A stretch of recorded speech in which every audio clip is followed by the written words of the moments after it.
Hey, this is just a car addict. We're back here today in this winter wonderland. You can probably see it's snowing a little bit. The next couple days we're supposed to get up to about 30 degrees, but we're also supposed to have snowstorms. Everybody hypes up the weather, any kind of precipitation, any amount to be the next natural disaster anymore. I don't get it. I'll believe it when I see it.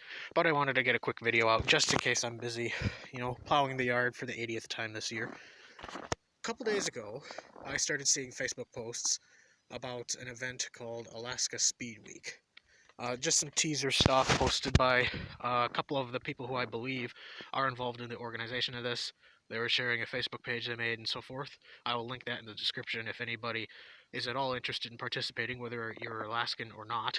But long story short, a little bit more details started coming out, and it sounds like it is a drag and drive event coming to Alaska, which I have always wanted to take part in one of these events, but there's always been that little thing called Canada in my way. So I'm pretty excited about this.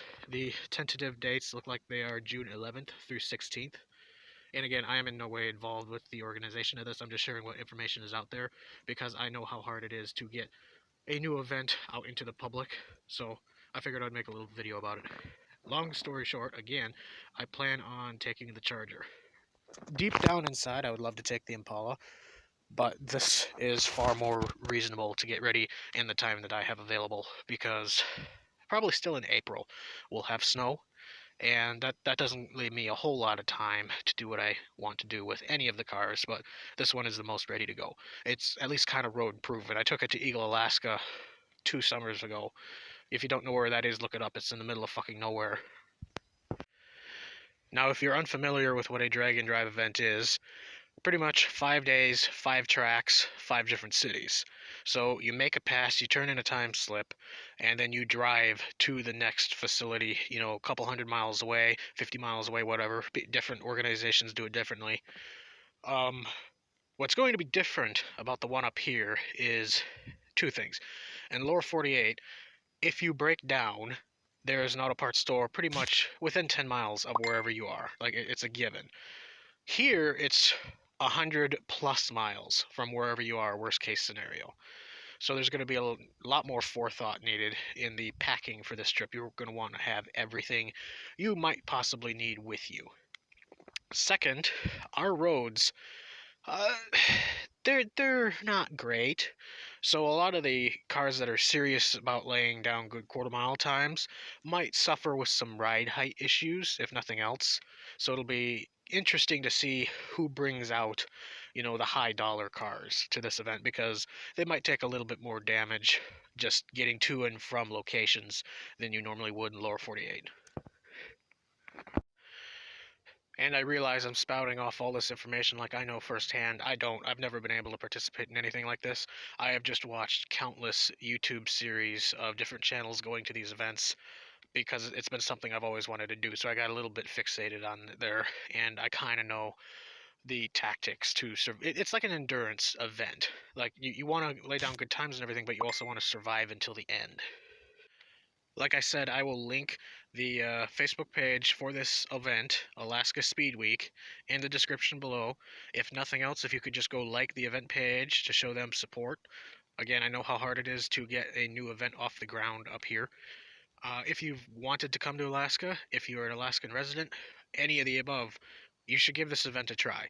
If it goes poorly, it might be a one and done year. So if you've ever wanted to try out one of these events without huge travel inconveniences, you should just give it a shot. So I am situated in Fairbanks, and the event is going to start supposedly down at Alaska Raceway Park in Palmer. For me, the round trip is going to be about 1,500 miles. There's a lot of things I don't want to put up with in this car for 1,500 miles. First of all, the front end has a shimmy, a shake, whatever the fuck you want to call it, that you can drive it just fine, but you get the worst fucking headaches of your life just watching everything shake in front of you as you drive miles and miles and miles a day. So I need to address that. Second, to pass tech, I'm going to need to get a windshield. This thing has been held together with packing tape for as long as I have owned the car. You can see big crack right there. You can actually feel the edge. So not going to pass tech. That's probably going to be about $300 just to get the windshield here. And then I either need to find somebody willing to install it, which with local shops is difficult because, well, they won't warranty it at all, first of all. And most of them don't want to touch it at all for liability concerns. I don't really want to put in the windshield myself because, well, it's an expensive piece of glass, and and if it gets here in one piece to begin with, I would rather not be the one to fuck that up. You can see just how bad this windshield is from inside. Kind of fucked up. I'm surprised it hasn't been pulled over already, to be honest. I'm also going to need to get a door handle set up on this side finally.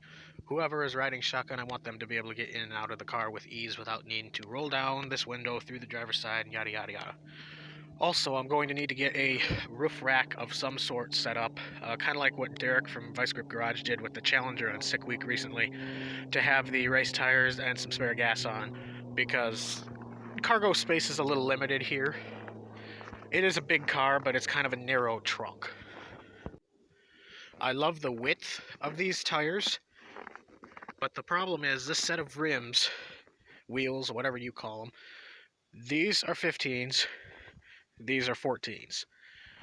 That's not going to work because I'm not going to take two different spares along with two race tires with me. So I'm going to get a set of Steelies, probably rob them off of the Torino actually, stick them on here so it's just 15s all the way around.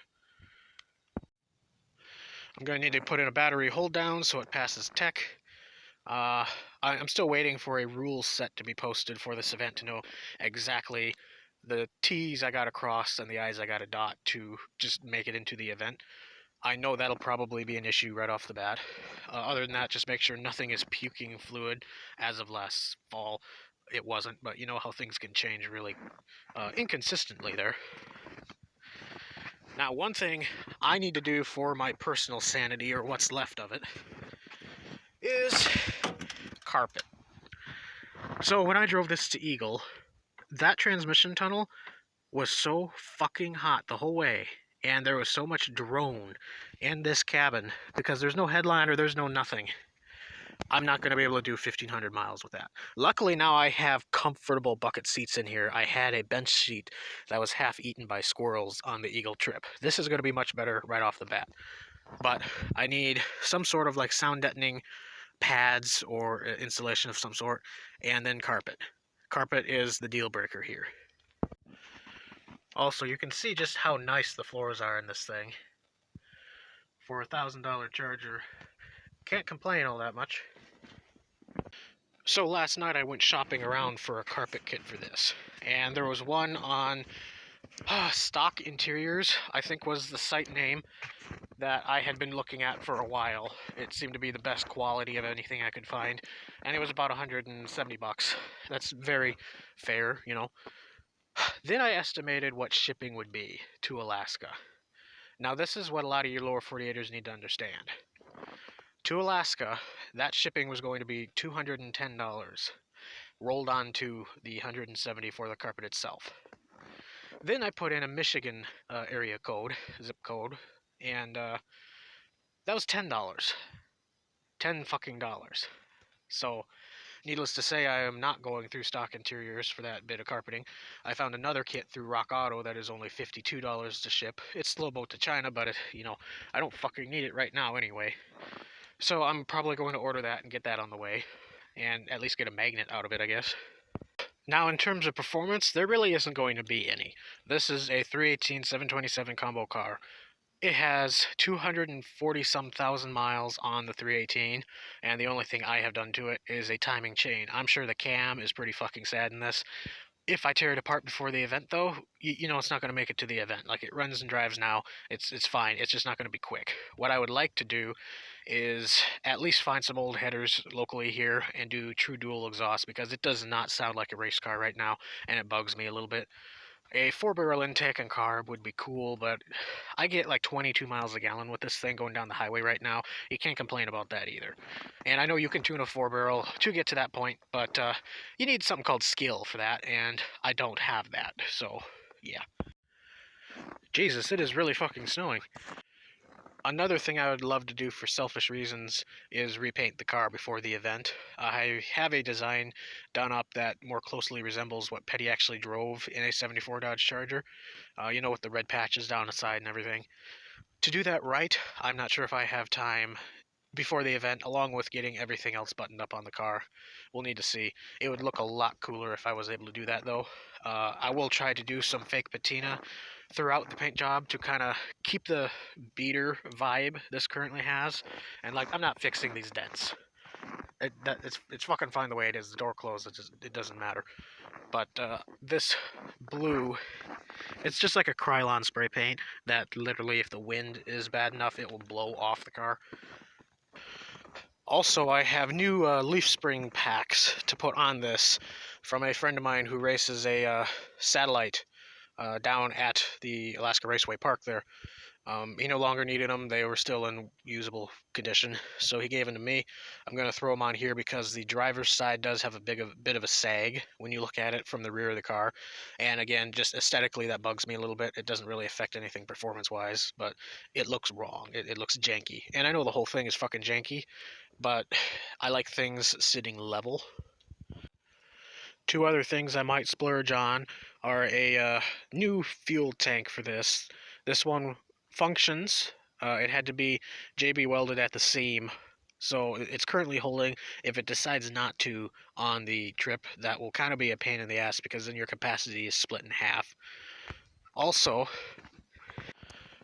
I think an HEI distributor might be worthwhile in this because Dodge wiring being what it is, it would be nice to eliminate as much as humanly possible.